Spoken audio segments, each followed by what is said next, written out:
Anjuran Pusat Sumber dan Pendidikan Kanser Care UPM. Program hari ini adalah program permulaan untuk tahun 2015. Topik kita pada pagi ini ialah kanser wanita, keadaan saringan terkini di Malaysia. Selepas ini insyaAllah kami akan anjurkan banyak lagi program pendidikan kanser seperti ini, dan kita akan buka penyertaan kepada warga UPM dan juga orang awam yang berminat untuk minta ini.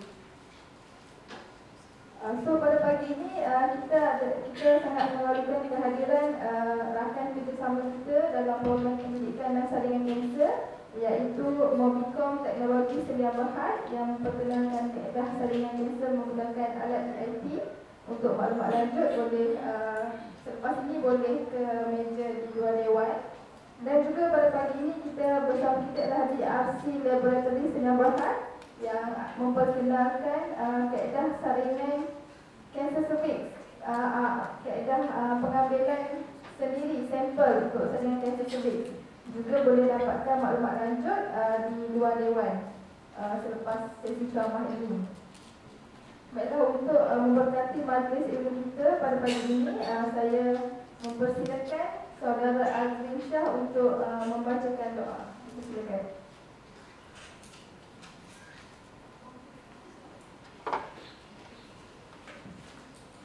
Al-Fatihah.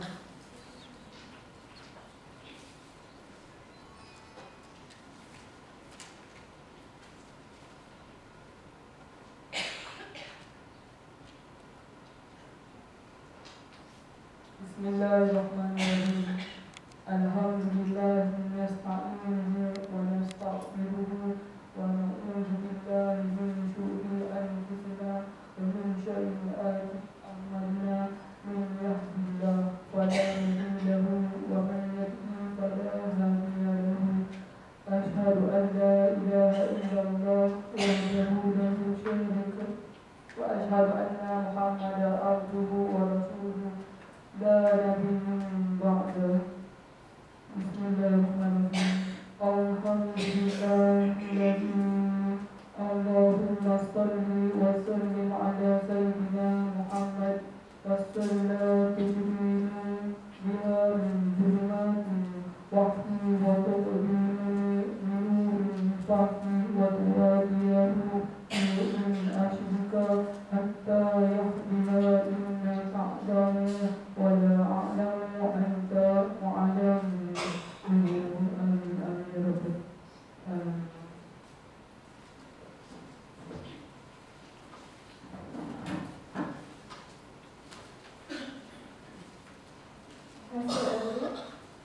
Penceramah kita pada pagi ini ialah Dr. Andi Enduriana Andi Asri. Beliau merupakan pakar gynekologi, onkologi dan juga pakar perunikanan obstetrik and gynekologi. Sekarang bertugas di Hospital Kedah. Dan juga beliau juga merupakan timbalan pengarah Pusat Sumber dan Pendidikan Kanser UPM. Tanpa membuang masa, saya menjemput Dr. Andi untuk menyampaikan ceramah tentang kanser wanita dan keadaan saringan terkini di Malaysia. Silakan.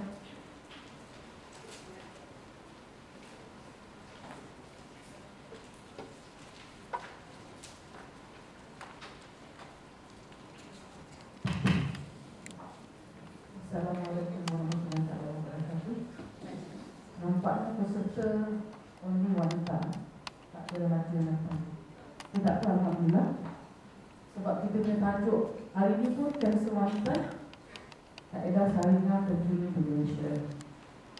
Okey, saya akan berterima kasih kepada peserta yang datang hari ini. Kepada peserta yang tidak berbahasa Melayu, saya mohon maaf sebab saya disuruh untuk memberi slide ini dalam bahasa Melayu. Suara jelas tak terasa? Jelas, Okey, kita kenakan RM10 tu untuk actually donation kepada kita punya aktiviti. Ya, jadi bukan kita nak bagikan beban, tapi kita nak bagi bahagia masing-masing, insyaAllah.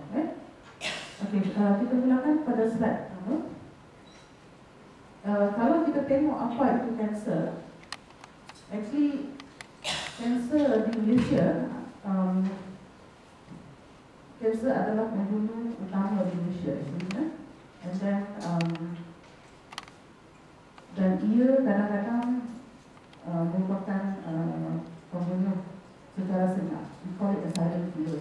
So sometimes kita tak ada simptom apa-apa, tapi tiba-tiba kita duduk hospital menjalani rawatan kemoterapi, rawatan pembedahan ataupun rawatan radioterapi. Ya. Ada satu mitos yang banyak orang-orang kita, especially orang lain, yang dia tak nak pergi buat saringan sebab dia kata kalau dia tahu penyakit dia lagi takut. Okay? Tapi itu adalah tidak benar. Ya. Kenapa kita menggalakkan masyarakat kita untuk pergi membuat saringan? Disebabkan sebenarnya kalau kita dapat detect penyakit kanser itu dalam tahap yang awal, kemungkinan besar kita boleh sembuh 100%, walaupun itu adalah kanser. Jadi saya mudah-mudahan sebelum kita keluar Dewan hari ini, kita selesai daripada kita beramah saringan hari ini, kita akan mendapat pemikiran politik untuk kita bawa balik ke ofis kita masing-masing dan memberitahu kabar ini kepada kawan-kawan yang lain. Okay, another thing that kita kena tahu, untuk pesakit kanser, 70-75%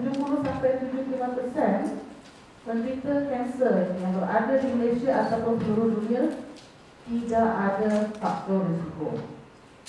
Jadi jangan rasa kalau keluarga kita tak ada yang menderita kanser payudara, yang kita tak akan kena kanser payudara. Kalau keluarga kita tak ada kanser ovari ataupun kanser rahim dan sebagainya, kita tak akan menderita kanser rahim ataupun ovari. Jadi itu salah satu mitos yang kita kena keluarkan daripada otak kita. Jadi bila kita balik nanti, sesiapa yang ada di sini mungkin boleh memberi mesej kepada kawan kita yang ada di ofis itu. 70-70% pesakit kanser tidak mempunyai faktor risiko dan tidak mempunyai family history. Okay, next slide. Ini statistik kanser di dunia. Kita ambil daripada Lokoban 2012. Kalau kita lihat, yang pertama breast cancer, colorectal and cervical cancer. Yang ketiga, okay? Dan cuba kita tengok slide selanjutnya yang berada di Malaysia pun sama. Jadi kanser statistik di Malaysia dan kanser statistik di seluruh dunia, dia punya percentage tu, pertama adalah payudara, kedua adalah colorectal, ketiga adalah kanser pangkal rahim. Jadi tiga perkara utama ni sebenarnya kita perlu buat sesuatu untuk mengurangkan insidence di tahun akan datang. Okay, untuk tujuan ceramah kita hari ini, saya akan berbincangkan tentang penyakit payudara, tapi saya tidak akan berbincang secara terperinci tentang colorectal cancer.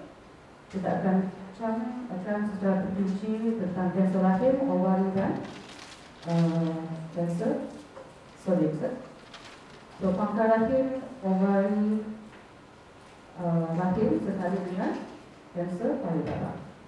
Okay, next slide. Okay, seperti yang saya bagi tahu tadi, kalau dan setiap wanita ada potensi untuk mendapat kanser payudara. Saya baru saja semalam bila saya memeriksa pesakit saya yang sudah pun membuang rahim, dia membuat pembuangan rahim dengan ovari disebabkan kena ada fibroid. dia cakap kepada saya, doktor, saya tak faham kenapa saya dipanggil lagi untuk pemeriksaan selanjutnya. Jadi saya kata, kalau rahim, ovari dengan pangkal rahim sudah dibuang, payudara masih ada. Jadi kanser payudara itu still boleh terjadi lagi, walaupun kita telah membuang organ dalaman wanita. Jadi take message pada peserta yang sudah membuang rahim, ovari pada reason tertentu, itu still ada payudara yang boleh menyebabkan kanser in the future. Dan sekali lagi saya bagi tahu, lebih 70% daripada pesakit kanser payudara tidak mempunyai faktor risiko. Okey. Jadi pemeriksaan mamogram, pemeriksaan self breast examination, your clinical breast examination mesti dilakukan. So apa dia faktor risiko kanser payudara? Salah satunya adalah bila jantina kita perempuan. Okey. Untuk lelaki, kemungkinan mereka menderita kanser payudara adalah 1 dalam 100,000. Untuk wanita, kalau kita ikut tengok tadi 34.2, 34.6 per 100,000 women. Okey. Kalau kita tengok statistik sedunia, 42 per 100,000 women. Jadi kalau kita nak comparekan, kita punya risiko untuk mendapat kanser payudara tu lebih banyak, lebih kurang 30 sampai 40 kali ganda berbanding lelaki. Salah satu faktor risiko adalah umur. Umur itu yang kita tak boleh nak elakkan adalah faktor umur. Kalau kita mendapat period pertama pada umur yang awal dan stop period pada umur yang lambat, itu salah satu faktor risiko. Dan yang tidak sama sekali mempunyai anak also ada faktor risiko untuk mendapat kanser payudara. Pemakanan dan gaya hidup. So pemakanan dan gaya hidup ni kita boleh lihat untuk kanser payudara. Kalau kita melakukan exercise lebih 7 jam dalam 1 minggu, dia akan mengurangkan risiko kanser payudara. Boleh ke? Ini yang dikatakan dalam penelitian. Yang buat di rumah tu okey lah tu, Kemudian pemakanan yang mengandung banyak kadar lemak, pemakanan yang mengandung banyak kadar lemak, meminum alkohol, pun juga merupakan salah satu faktor risiko. Kalau kita menyusukan anak kita lebih daripada setahun, itu akan mengurangkan risiko kanser payudara. Kemudian, of course, kalau dalam keluarga kita ada sejarah kanser payudara, kanser rahim, kanser ovari, dan kanser usus. 4 kanser ini berkaitan.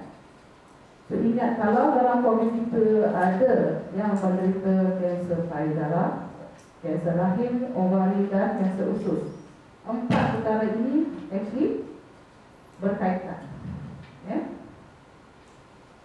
Kemudian pengambilan pills, hormon sebelum kita mendapat zuriat.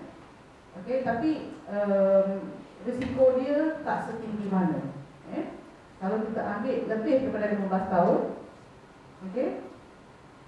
itu akan meningkatkan sedikit risiko untuk mendapat kanser payudara. Tapi saya tidaklah discourage untuk mengambilkan pil terancam sebab kita tak nak mengandung yang kita tak kendaki IUM dan tetap dengan induced abortion. So kita kena fikirkan the benefit and the risk. Jadi jangan salah sangka kalau Ubat perancang tu tidak baik untuk kita disebabkan dia boleh meningkatkan risiko kanser payudara. Dia cuma meningkatkan risiko kanser payudara kalau kita mengambil dalam jangka masa yang lama. Kalau setakat 3 tahun, 5 tahun macam tu, tak ada masalah. Okey. Tanda-tanda kanser payudara ini sebenarnya kalau kita prihatin, kita boleh nampak. Kalau kita jenis orang yang tidak perhatian kepada diri sendiri, mungkin kita ignore sahaja sampai keadaan itu dah jadi advance, kan? Okey, dah tak boleh tahan, dah benda tu dah jadi macam ulcer atau cauliflower, baru pergi ke hospital. Dah baru busuk, baru pergi ke hospital, So salah satu dia ketulan di payudara. Kemudian lihat perubahan di sekitar kulit payudara itu sendiri. Kemudian tengok dari segi dia punya kulit tu, kadang-kadang dia jadi bengkak dan kulit tu macam orange. Itu satu. Dan nipple tu dia termasuk kat dalam. Ada setengah orang yang nipple dia originally memang macam tu, that one is different. Yang ini yang mula-mula terbonjol keluar, tiba-tiba retracted dekat dalam. Itu salah satu risiko, salah satu tanda-tanda yang kemungkinan anda actually menderita kanser payudara. Jadi kena prihatin, kena prihatin dengan diri sendiri. Pembesaran di ketiak pun salah satu dia. Okey, bila kita buat pemeriksaan breast examination, nanti saya akan tunjukkan video macam mana melakukan breast examination. Perhaps nanti kita boleh dapat lakukan di rumah. Kedudukan kulit tadi macam saya kata macam kulit orange. Ada 12 tanda kanser payudara. Dari segi perubahan kulit, ketulan, perubahan discharge yang keluar, saiz yang tidak seimbang, okey. Kemudian ketulan di badan ketiak, perubahan di bahagian nipple dan masalah yang lain juga. Ini salah satu tanda-tanda. So, apa kaedah saringan kanser payudara yang kita boleh ketahui ataupun yang ada di Malaysia setakat ini? Salah satu adalah pemeriksaan sendiri payudara ataupun dalam bahasa Inggerisnya breast self-examinations. Kemudian pemeriksaan klinikal payudara, pemeriksaan mamogram, MRI payudara, dan yang paling terakhir adalah electro-impedance tomography. Ini kita menggunakan electrical activity untuk menyelesaikan possibility kanser payudara. Kat luar nanti ada demonstrasi dan anda boleh actually menggunakan kesempatan ini untuk cuba. Sebab dia tak sakit macam mamogram. And then sangat cepat. Dalam masa 30 second, 40 second, you dah dapat tahu possibility sama ada anda actually ada tanda-tanda yang kita kata suspicious. Okey, pemeriksaan sendiri payudara kita boleh lakukan setiap hari setelah habis period. Setelah habis period yang ke-5 sampai ke-7. Okey. Kalau yang dah menopause, kita buat, carilah tarikh yang mana anda rasa convenient. Mungkin hari Sunday ke, setiap hari Sunday first week. Yang dah menopause tu, cuba buat hari-hari pemeriksaan. Okey, setiap hari lah, setiap bulan. Kemudian satu lagi untuk wanita yang mengandung pun sama juga. It's just take about 10 minutes untuk nak buat pemeriksaan sendiri. Kemudian kalau untuk nak buatkan pemeriksaan payudara ni, kita boleh buat sekali sehari, paling kurang sebulan sekali. Ini yang kita galakkan untuk buat pemeriksaan sendiri. So langkah-langkah dia Senang saja, satu inspection. Inspection kita tengok dengan cara kita angkat tangan di depan cermin dengan kita cekik pinggang. So, tengok perubahan daripada payudara itu sendiri. Dari segi kulit dia, bentuk dia dan dekat nipple. Itu salah satu cara dia di depan cermin lah. Okay. Betul, suami tak ada lah cermin. Nanti lain buat kita dia. Langkah kedua dengan menggunakan 3 jari ni. Okay, 3 jari ni kita rasa dengan buat pusingan circular di depan payudara kita. Jangan lupa buat pemeriksaan di bahagian ketiak sekali ya.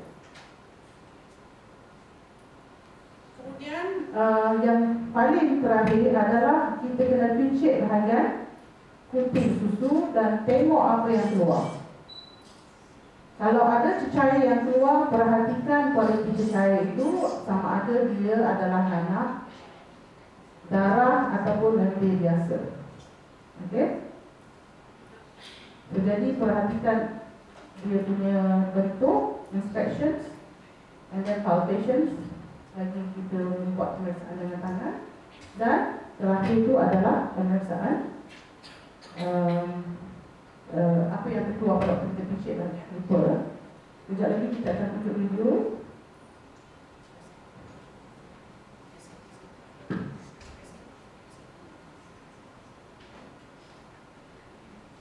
Breast carcinoma, or breast cancer, is the most commonly occurring cancer in middle-aged women.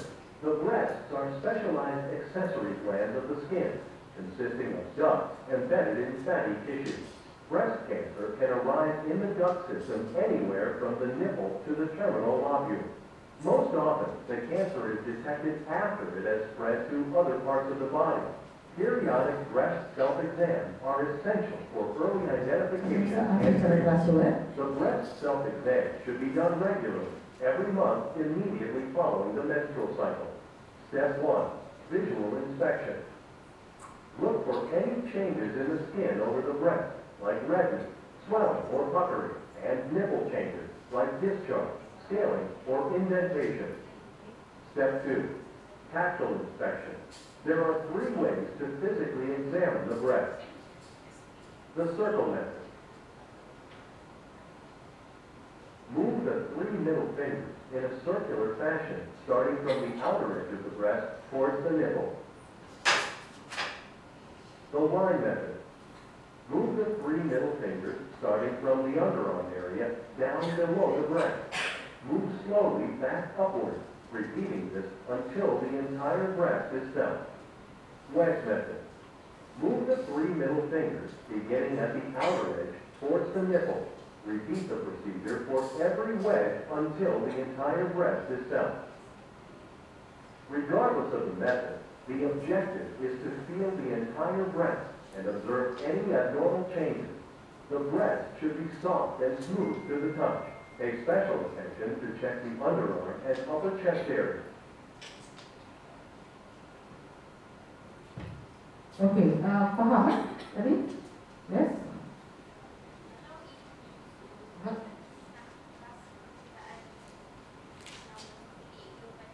Okey, sebab tu kalau ibu yang menyusui dengan ibu yang mengandung, kita dah buat pemeriksaan payudara paling kurang 1 bulan sekali. Jadi kita dah mempelajari anatomy structure payudara kita. And the moment kita dah menyusukan badan, kita dah tahu perbezaan itu. Jadi kalau kita dah mempelajari struktur payudara kita pada waktu kita mengandung atau pada waktu kita menyusukan badan, anything berbeza, apa-apa yang berbeza daripada segi tactile, kita punya palpation kita, tactile palpation kita berbeza, dan itu adalah sesuatu yang perlu kita merujuk kepada doktor. So, bisa kata kalau kita buat pemeriksaan payudara seharian bila kita buat tu, kita nampak ada ketulan susu dekat bahagian kiri. Okey, bisa kata. Kemudian bila kita buat massage kan, bila kita mencegah badan, kita ada buat massage untuk mencegah ketulan itu terblok. Okey? Dan ketulan itu akan hilang.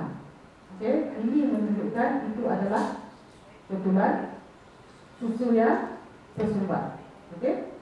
Tapi kalau benda tu kita buat exercise ke apa-apa, dia tak juga hilang. Okey?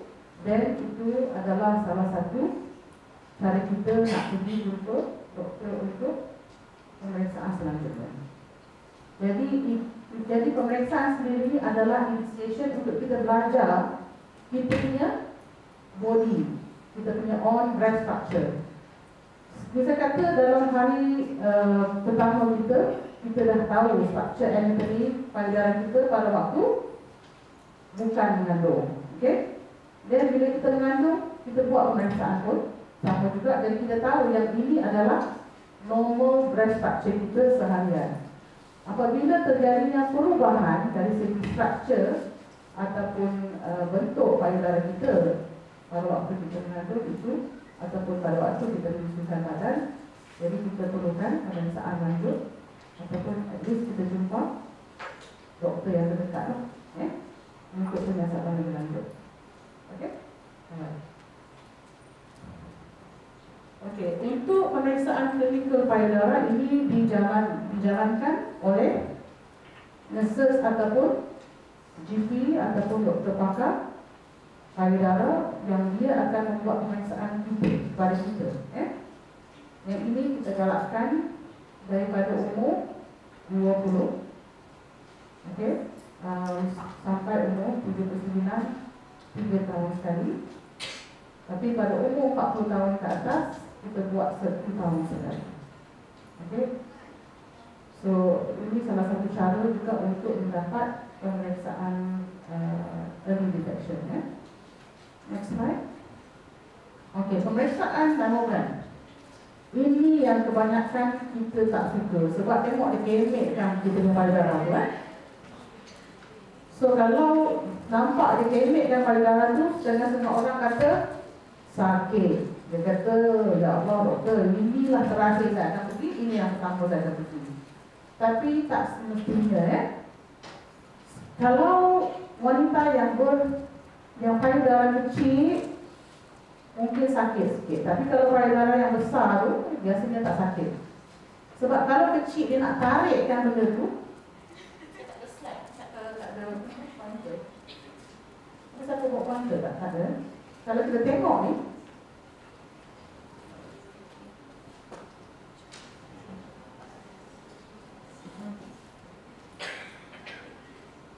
blade ni atas bawah ni actually adalah film X-ray.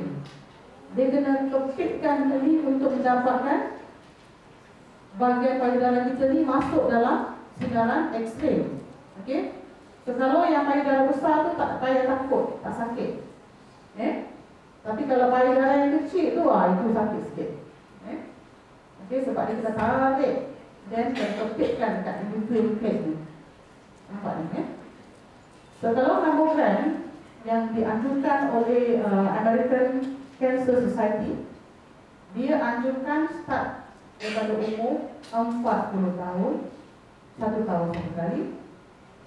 Bila kita dah berumur 50 tahun ke atas, 2 kali, 2 tahun sekali.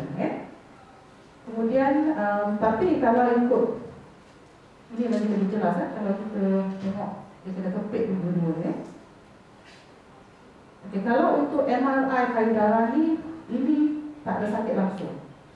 Apa yang kita buat adalah masukkan payudara di 2 lubang ni, okey, dan akan masuk dekat terowong MRI. Dan pernah tak ada sesiapa yang pernah pergi masuk terowong MRI? Ada? Siapa? Dia angkat tangan? Ada. Apa yang you rasa masuk dalam terowong MRI tu? Tak ada rasa apa, tapi soundnya tung. So setengah-setengah orang tu dia rasa takut sikit. Mungkin kena bagi radio ke apa-apa. Kalau ada yang claustrophobic tu, mungkin kita pakai sedation lah. Dia takut dia masuk dalam terowong tu gelap. So dia dalam keadaan yang apa nama ni, limited area. So ada yang setengah orang tu dia takut. So, itu kita boleh bagi sedation lah. Ini demolition kita biasanya untuk pengambilan pemeriksaan MRI payudara. Untuk makluman semua, Prof. Jalil, PDN akan memulakan pemeriksaan MRI screening breast sebagai salah satu metodologi untuk membuat deteksi kanser payudara. Jadi kalau those yang ada high risk tu sepatutnya start pada umur 30 tahun. Siapa yang high risk tu, kalau ikut clinical practice guidelines untuk Malaysia kita start pada waktu umur 50 tahun lah. Tapi kalau ikut American Cancer Society guidelines kita start pada waktu umur 40 tahun. Tapi bila kita tengok umur grup yang nombor 3 ni, kita start MRI screening dengan mammogram screening pada waktu umur 30 tahun. So siapa dia yang berfaktor risiko tinggi itu? Salah satu dia bila anda mempunyai personal history kanser payudara, itu berfaktor risiko tinggi. Kalau sebelum ini doktor telah mengatakan anda adalah penderita pesakit kanser ductal carcinoma in situ, meaning kanser itu belum merebak daripada luar kelenjar tu.